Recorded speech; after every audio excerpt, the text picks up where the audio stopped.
Welcome back, everybody, to the Miami Marlins franchise here on MLB The Show 23. We have made it to the end of July here in season number 2, and that means only one thing. We have made it to the trade deadline. We'll be going through all of our moves today and kicking off the month of August. In the last episode, we went through the All-Star break and everything leading up to the trade deadline, as we currently stand at a record of 51-55. We're in a very similar situation to what we were last year. We're a team that's obviously young, up and coming, but it's kind of unclear whether we're truly in the playoff race because we're towards the middle of the standings. Getting swept in the previous series by the Phillies certainly does not make things great. Had we won all 4 of those games, we'd be 55-51, we'd be the third wild card, but instead we're 3.5 games back of the third spot, and we would need to make up a lot of ground over these last 2 months.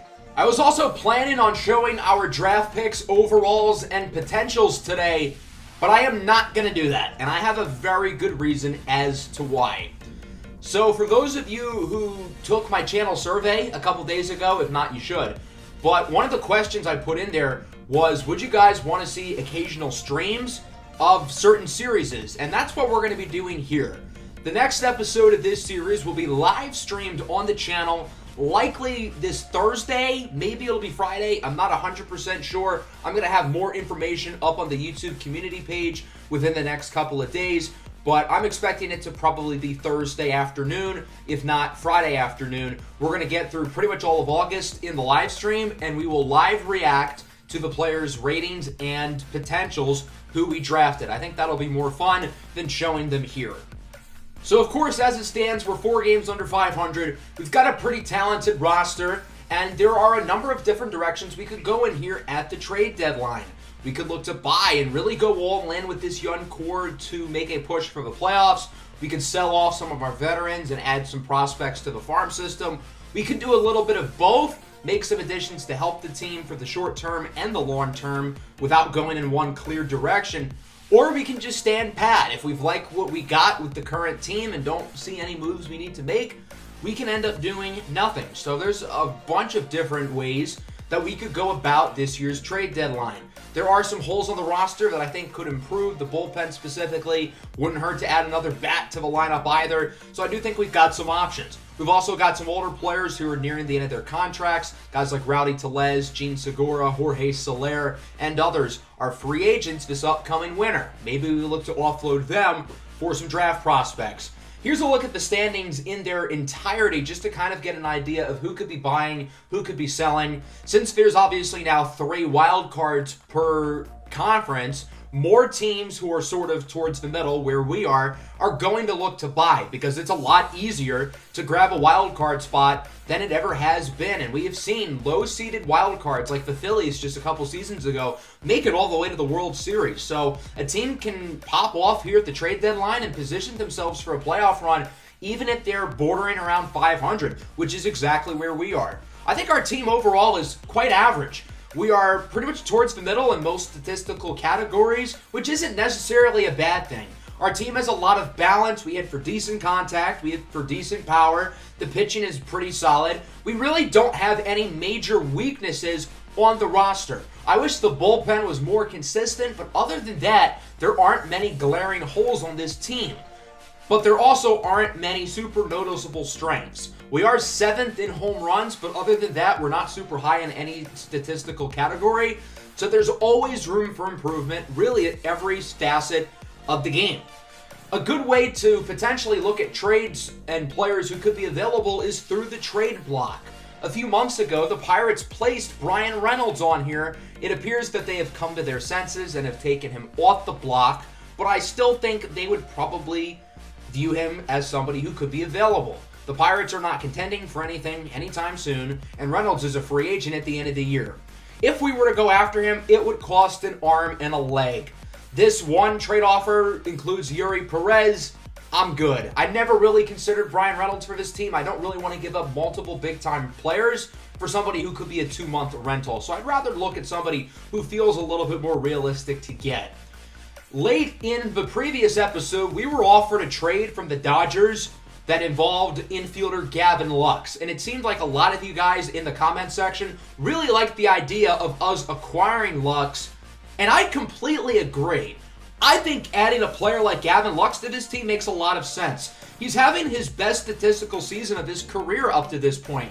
Once upon a time, he was one of the best prospects in baseball, and it's taken him a little while to come along, but he really has this year. They don't view him as their long-term shortstop because they have O'Neal Cruz, who's younger and even better. His OPS is above 1,000, so it's kind of understandable as to why they don't really see Lux as a long-term player. You could view him as your super utility man, but they have Chris Taylor who does that, and they're paying Taylor a lot of money, so I understand why Gavin Lux would be available for the right price. He's better against right-handed pitchers than he is against lefties, but they don't start him against righties. Instead, they start Brendan Donovan and Luis Guillorme, which feels a little bit odd. I feel like Gavin Lux is better players than both of those guys, although this whole lineup is kind of messed up. They have Shohei Ohtani hitting 8th. I don't get that at all. What is Dave Roberts cooking? But regardless, I think Gavin Lux is a player who is completely available for trade, and I think he'd be a really fun addition to our team. So now that kind of poses the question, what would he cost? In the last episode, the trade we were offered for him was for Sixto Sanchez. I like Sixto. He's a player I'd rather keep around, but if we're being honest, that's kind of the fleece in favor of us, and I want to do something that's a little bit more fair. As I look at these trade offers, I think these deals all look a lot more fair. All 6 of these trades have us giving up pretty good players. This last trade would probably be the best one for us because it's only 2 C potential prospects, but I think there's a better way we can go about doing this for both sides. Their outfield is really weak, and I think a player they'd be interested in for the short term is Jorge Soler. You got to remember, the Dodgers are competing for a World Series. They're one of the best teams in baseball, and they need a really good third outfielder, and Jorge Soler has played very well lately. He is a free agent at the end of the season, so he's more of a short-term acquisition, so they're going to need to add some more prospects to entice them. So that's what we're going to do. We're going to add Jake Eder, a starting pitcher, and Luis Matos in the outfield. Both players only have C potential, but they're both very high Cs. Eder has 79 potential, while Matos has 78. So long story short, both of these guys could very well develop into good players. Eder has been fantastic in Double-A this season. He's been one of the best players in our minor league system, period. He has been a high riser for us who I think in a few years will be a starting level pitcher. And then there's Luis Matos, who we acquired last year around this time from the Giants. He was really good a season ago in Triple-A. We gave him an opportunity in the bigs. It didn't really work out. He's been meh in Triple-A at best this year. But with both of these players having high C potentials, I could see why the Dodgers are interested in them. Along with Gavin Lux, we'll be acquiring a talented infielder with Ishmael Alcantara. He's a super utility man who's been decent this year in Double-A. That's probably where he's going to start off for us. So this is going to be the deal. Jorge Soler and 2 pretty good prospects, Jake Eder and Luis Matos, 2 players I really didn't want to give up, along with Soler, who's been really good at the big league level this year. But I think it is worth it for a guy like Gavin Lux, who can be the long-term shortstop, or he can play second, and he can play everywhere in the outfield. I know we just drafted Ronald Andino in the first round this year, but I don't think that should stop us from getting a guy like Gavin Lux, and I'm really excited about the thought of adding him to the team. He will most likely play shortstop every day, but again, he can play second, he can play anywhere in the outfield. His versatility defensively is one of his best skills. He's got 2 more years after this one of team control and won't be a free agent until the end of season 4. We can hopefully groom Andino to eventually either replace him or have the 2 of them play together in the middle infield. So since we've added an infielder, that means we don't really need a guy like Jean Segura, who's on the last year of his deal. He's still a solid player, but he is showing signs of regression at 34 years old. He's an 81 overall, and he is a free agent this upcoming offseason. I think Segura is going to have a little bit of value for a contending team looking to add someone at third base. As I looked through the trade finder, there were some pretty interesting trades. Most of them were pretty bad, but I did get some intriguing offers. They included possibly getting somebody like Jordan Wicks from the Cubs. We can get Elliot Ramos from the Pirates, have Ramos in our 3rd straight MLB The Show franchise series. We can get David Rodriguez. He's a 20-year-old outfielder with the Padres organization. We can get Hunter Bishop and Mason Black from the Giants. Not too bad. So I looked at contending teams who needed a third baseman, and the Twins were the one who really popped out to me. They've got some good prospects here with Brooks Lee and Austin Martin, but they can upgrade for the immediate future. They've got a lot of pitching depth, and I think they can afford to give up an okay pitching prospect. The 2 guys who caught my eye were Connor Prelip and Simeon Woods Richardson. Of the two, I think I would slightly prefer Prelup. He's a 23-year-old lefty who's been a solid player in the Twins farm system, a second-rounder a few years ago at the University of Alabama. He's having a pretty good season in AAA, and I think he's a guy who could slide right into the bullpen as an innings eater. I would like to get a little bit more, though, so we're going to add another prospect swap. We'll be giving up Tanner Allen, a deep potential outfielder, and we'll be getting first baseman Aaron Sabato along with Connor Prelup, who's obviously the bigger piece in this deal. But Sabato is an intriguing prospect as well. He's got a good bat. He was recently called up to AAA, where he's been pretty good so far. These aren't necessarily two world-beating prospects, but I think it's a solid return for a 34-year-old who would have been gone in a few months, most likely. We're also going to be looking to trade Jonathan Loaizaga. I traded for him last year with the idea that we could fix him, and he was really good at the end of last year, but this season he hasn't been all that good. He's a free agent. I think it would make sense to cut our losses and look at some of the better relievers we have currently in the minor leagues. The Cardinals need a reliever, and they're another team with a lot of pitching depth. I think Bryson Motts, the lefty, could be a good fit. He is struggling in Double-A, and only being a 64 overall, he's a ways away. But I think the two of these guys straight up for each other would be a fair deal for both sides. The Cardinals improve the bullpen. They've got multiple key relievers whose ERAs are into sixes, and we add some good pitching depth. So who are we going to add to the bullpen in the minors? There are a lot of good players here, but the rise that Adonis Takadopoulos has had in our farm system has been pretty incredible this season, and I think he has earned an opportunity at the big league level. He's only allowed 3 runs in 30 innings this year. He's a submarine-style pitcher who does not throw hard at all. He really only has off-speed pitches, but his breaking balls are nasty. He has got some of the filthiest stuff I have ever seen. So those are going to be our changes to the roster. Gavin Lux will slide in and play shortstop every day. I really think he can be a long-term starter on this team. Connor Prelup and Adonis Takadopoulos will be added to the bullpen.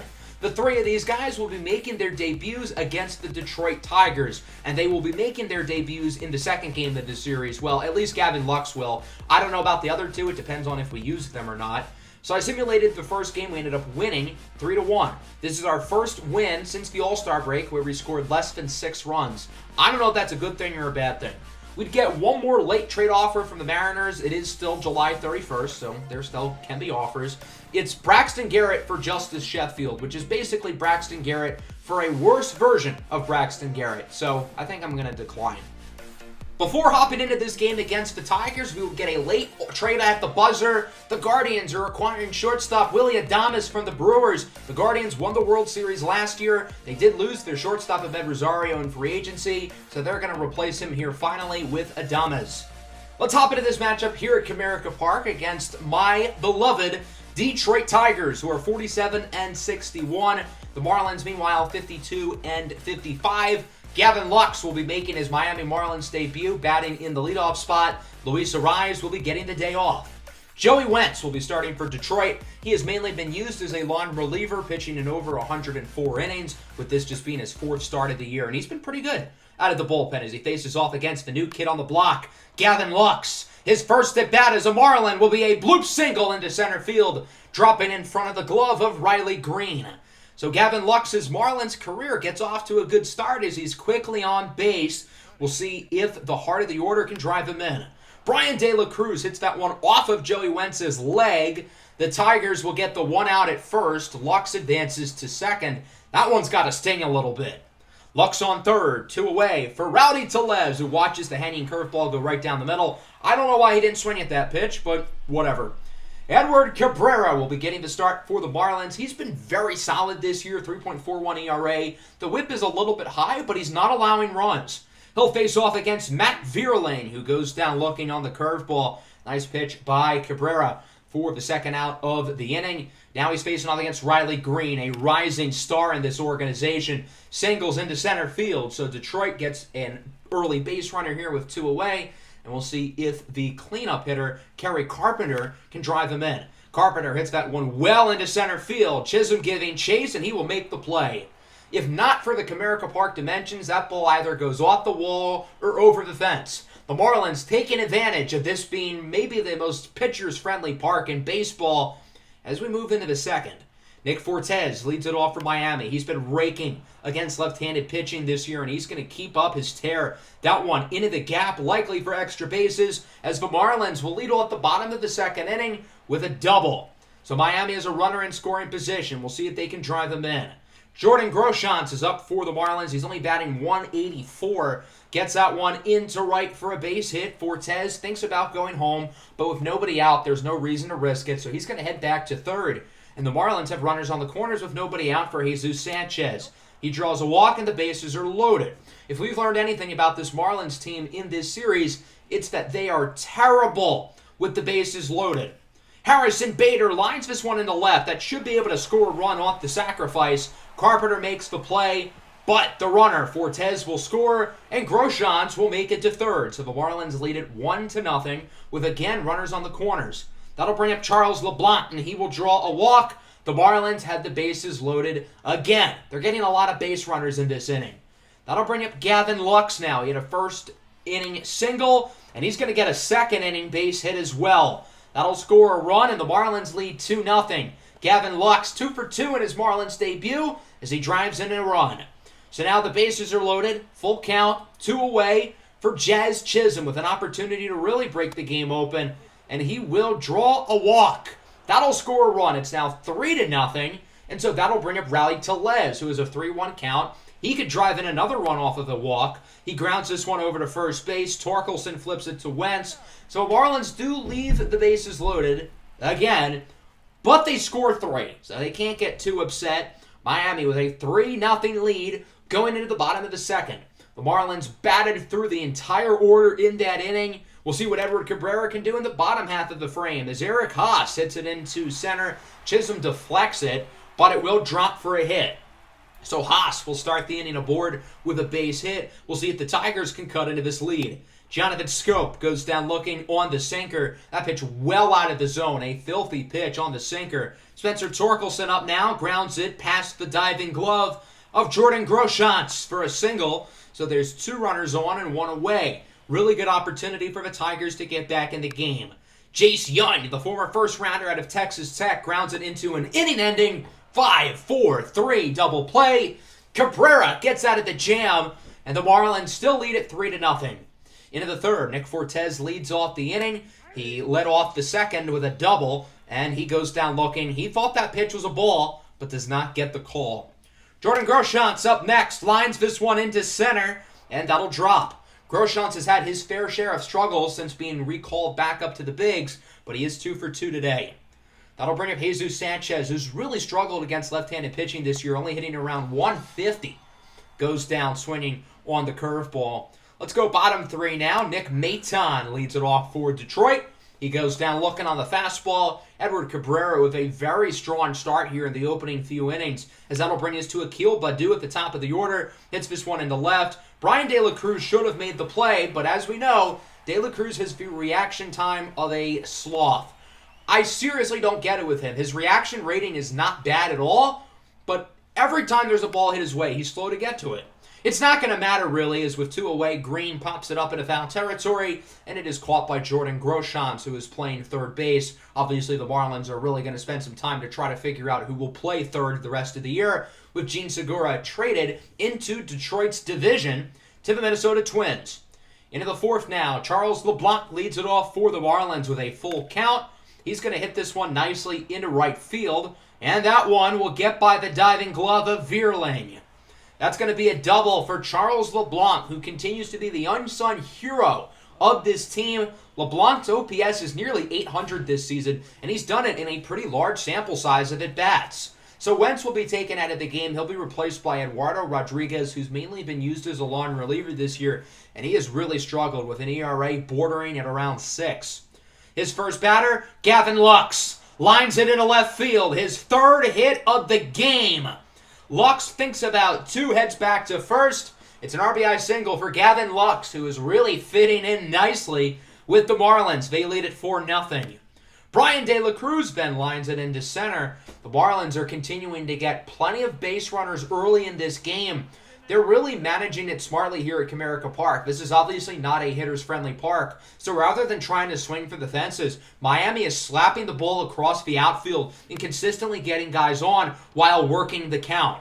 Nick Fortes lines this one down the third base line for an RBI single. Lux will score, and it is now 5-0 in favor of the Miami Marlins. Jordan Groshans is 2 for 2. He has a full count, but he's going to pop this one into foul territory. Torque will make the catch, but the Marlins do score 2 while also leaving 2 aboard. The Marlins lead at 5-0, but they could be leading by a lot more. They've left a number of runners on base today. Edward Cabrera has had a very good game. We'll see if he can keep it going as Kerry Carpenter hits it down the line. Groshans bobbles it, can't make the play. They'll call that a base hit, which is probably the right call. That ball was hit really hard. But it's not going to matter because Eric Haas grounds it to short, and Lux will lead the 6-4-3 double play. The Marlins turn 2 as Cabrera still has his shutout intact through pretty much 4 innings. He's going to face off against Jonathan Schoop, who goes down on the inside sinker. 4 scoreless for Edward Cabrera, who has another very good start so far. As we now move into the 5th, Harrison Bader is up for the Marlins, and the Master Bader will get this one over to short. The throw to first will be not there. There's no throw to begin with, so it'll be an infield single for Harrison Bader, who's obviously really struggled this year at the plate, but it's good to see him getting on base. 2 away for Gavin Lux. He lines this one into left field. We're only in the 5th inning, and Gavin Lux has 4 hits in this game. It'll be an RBI double as Bader scores and the Marlins lead 6-0. I know it's early in the Gavin Lux era, but man, this kid is good. In his debut, he's 4 for 4 with 3 singles, a double, and 3 RBIs, and we're still only in the 5th inning. Brian De La Cruz pops it into right. Vierling will chase over it. He makes the play. That'll end the inning. The Marlins do add another run as Gavin Lux continues his dominant Marlins debut at 6-0. Let's go to the bottom half of the 5th now. Cabrera looking to keep the shutout going here against the Tigers as he will face off against Jace Young. Hits this one high and pretty deep into center field. At the warning track, at the wall, it's caught by Chisholm. Again, in most parks, that's a home run, but not at Comerica Park. These dimensions are continuing to really work in the Marlins' favor. Nick Maton is up with 2 away, lines it into right. Bader will come down with it. That's 5 scoreless innings for Edward Cabrera. His pitch count is starting to get highish. It's in the 80s, but I think he's probably got another inning or 2 in him.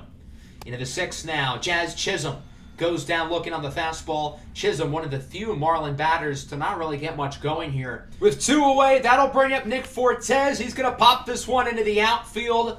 The third baseman chasing after it, and he will make the catch. That's the first 1-2-3 inning from the Marlins today. They've consistently been able to get base runners, but that time Rodriguez retires the side.